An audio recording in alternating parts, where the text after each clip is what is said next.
जय माता दी दोस्तों, कैसे हैं आप सभी। आज की इस खास वीडियो में आप सभी का फिर से स्वागत है। और आज की इस खास वीडियो में आपसे बात करेंगे धंधा यक्षिणी के विषय में। आपने कई बार नाम सुना होगा धंधा यक्षिणी के बारे में, और बहुत से लोग साधना भी देते हैं इसकी। और इसकी साधना करने के क्या फ़ायदे होते हैं, एक व्यक्ति को क्यों करनी चाहिए इसकी साधना, उस बारे में बात करेंगे। और किन चीज़ों का ध्यान रखना चाहिए अगर इसकी साधना करनी है तो। हालांकि इसकी साधना बिना गुरु के नहीं करनी चाहिए, मैं आपको पहले ही कह देता हूँ। लेकिन फिर भी अगर कोई व्यक्ति इसकी साधना कर लेता है तो उसको क्या फ़ायदे होते हैं, चलिए इस बारे में बात करते हैं। सबसे पहले, अगर कोई व्यक्ति धंधा यक्षिणी की साधना सिद्ध कर लेता है तो उसको उसके जीवन में धन से रिलेटेड बहुत सारी चीज़ें प्राप्त होती हैं। उसको जीवन में कभी भी धन की कमी नहीं रहती, ठीक है ना। ये यक्षिणी एक ऐसी यक्षिणी है, उसको कहीं ना कहीं धन का लाभ कराती रहती है। ऐसा व्यक्ति हमेशा सात्विक रहना पसंद करता है, उसका व्यवहार अच्छा रहता है लोगों से, और उसकी बातें लोग सुनना पसंद करते हैं, उससे मिलना पसंद करते हैं, उससे बात करना पसंद करते हैं। ऐसे व्यक्ति का अगर किसी के घर में अगर उसका पैर पड़ जाए जिसने धंधा यक्षिणी को सिद्ध कर रखा है, तो उसके जीवन में भी धन लाभ होने लगते हैं, ठीक है ना। क्योंकि ये काफ़ी शुभ यक्षिणी है और काफ़ी अच्छी है ये। लेकिन वही है कि आप चीज़ों को अगर अच्छे से करते हैं, इनकी साधना करते हैं, तभी ये चीज़ें पॉजिटिव वे में आपके साथ होती हैं। ऐसे व्यक्ति का धन कभी भी गलत चीज़ों में या फिर गलत तरीके से बर्बाद नहीं होता, खर्च नहीं होता। ऐसा व्यक्ति को स्वास्थ्य लाभ होता है, आरोग्यता प्राप्त होती है जो धंधा यक्षिणी को सिद्ध कर लेता है। वैसे तो बहुत सारी चीज़ें आपने सुनी होगी धंधा यक्षिणी के बारे में, कि धंधा यक्षिणी की साधना करने के बाद एक व्यक्ति को धन लाभ होता है, आपने सुना होगा। लेकिन ऐसी गुप्त बातें जो किसी से ना सुनी हो ना कहीं पढ़ी हो, तो वो आज आपको जानने को मिलेगी। ऐसे तो बहुत सारी चीज़ें हैं इनके बारे में बताने के लिए, लेकिन ऐसी एक कुछ और बातें आपको बताता हूँ। ऐसे व्यक्ति जो धंधा यक्षिणी को सिद्ध कर लेता है और उस पर पूरी कृपा हो जाती है ऐसी यक्षिणी की, उसके जो संतान वृद्धि है वह होने लगती है। उसका कुटुंब हमेशा हर चीज़ से फलता फूलता रहता है, ठीक है ना। ऐसा व्यक्ति हर जगह मान सम्मान, सुख और हर प्रकार की खुशी का अधिकारी बनता है। ऐसा व्यक्ति जो धंधा यक्षिणी की साधना करता है, वह जो भी सोचता है, जो भी पाना चाहता है, वो उसको प्राप्त होने लगता है। लेकिन वही है कि आप लालच के वशीभूत ना होकर चीज़ों को अपने जीवन में ढंग से करें। माता की कृपा आपको प्राप्त हो जाएगी जो धंधा यक्षिणी है, क्योंकि यह एक ऐसी यक्षिणी है जो आपको काफ़ी अच्छा धन लाभ करा सकती है, ठीक है ना। वही है कि इनकी साधना ढंग से की जाए। धंधा यक्षिणी की साधना को आपको करने से पहले भगवान शिव की और माता पार्वती की साधना जरूर कर लेनी चाहिए, क्योंकि बिना इनकी कृपा के चीज़ें अच्छी तरीके से होना संभव नहीं है, ठीक है ना।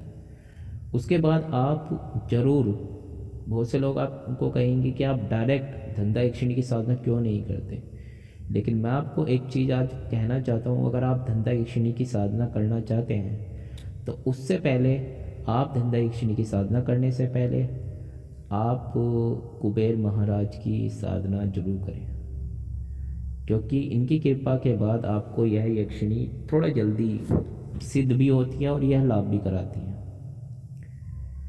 ऐसे व्यक्ति को कभी किसी चीज़ की कमी नहीं रहती और वह नित्य प्रतिदिन हमेशा आगे बढ़ता रहता है, जिसको यह यक्षिणी सिद्ध होती है। अगर कोई व्यापारी इसको सिद्ध कर लेता है तो उसको व्यापार में लाभ होता है। अगर कोई ऐसा व्यक्ति है जिसका कोई मतलब कि कुछ क्लाइंट से कॉन्ट्रैक्ट वगैरह लेने का काम है, कुछ भी हो, तो उसको भी इस चीज़ में लाभ होता है। लेकिन अगर कोई व्यक्ति लालची वशीभूत होकर गलत तरीके से लोगों से धन उपार्जन कर रहा है, इस यक्षिणी को सिद्ध करने के बाद, ये समझ लीजिए कुछ साल तक आपकी सिद्धि आपके पास है, या कुछ समय तक, और उसके बाद ये चली जाएगी।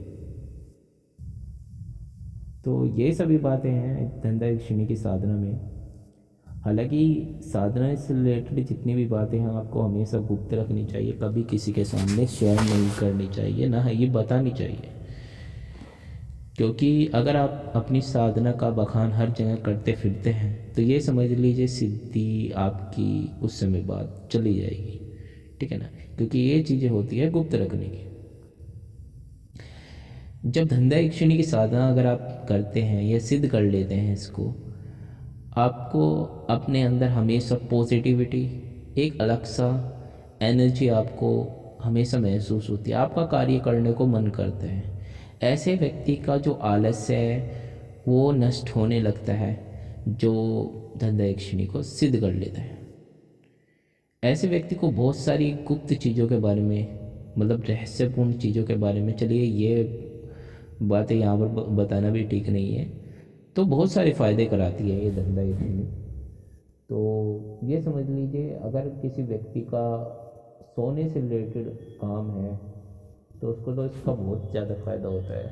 मतलब ज्वेलर्स जो अच्छे तरीके से अपना काम करना जानते हैं, लोगों को ठगते नहीं हैं अपनी काम में, तो उनके लिए बता रहा हूँ मैं।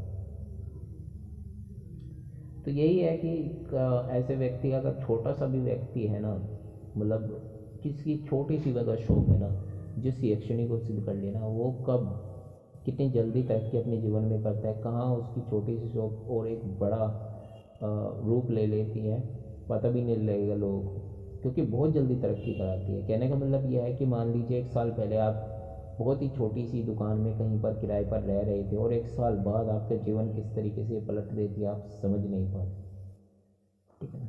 हालांकि बहुत सारी शक्तियाँ होती है जो धन लाभ कराती है, लेकिन ये जो यक्षिणी बेजोड़ है, ठीक है ना, इसका कोई मुकाबला नहीं है। बहुत ही तेज़ी से धन, क्योंकि ये धन लाभ कराने के लिए ही व्यक्ति को उसके जीवन में आगमन होता है इसका। वैसे तो मैंने बताया कि ये धन के अलावा भी बहुत सारी चीज़ें व्यक्ति के जीवन में लाभ कराती है। ऐसे पुरुष जिनका विवाह नहीं होता, अगर इस यक्षिणी को सिद्ध कर लेते हैं तो उनको मनचाही स्त्री प्राप्त होती है और काफ़ी शुभ लक्षणों से युक्त लड़की प्राप्त होती है उनको। शादी के बाद उनका जीवन और अच्छा होने लगता है। तो बहुत सारी चीज़ें होती हैं धंधा यक्षिणी को सिद्ध करने के बाद व्यक्ति के जीवन में। बस इतना ही बताना था मुझे आज। अगर आपका धंधा यक्षिणी से रिलेटेड कोई प्रश्न है तो पूछ सकते हैं आप मुझसे। हर हर महादेव, जय माता दी।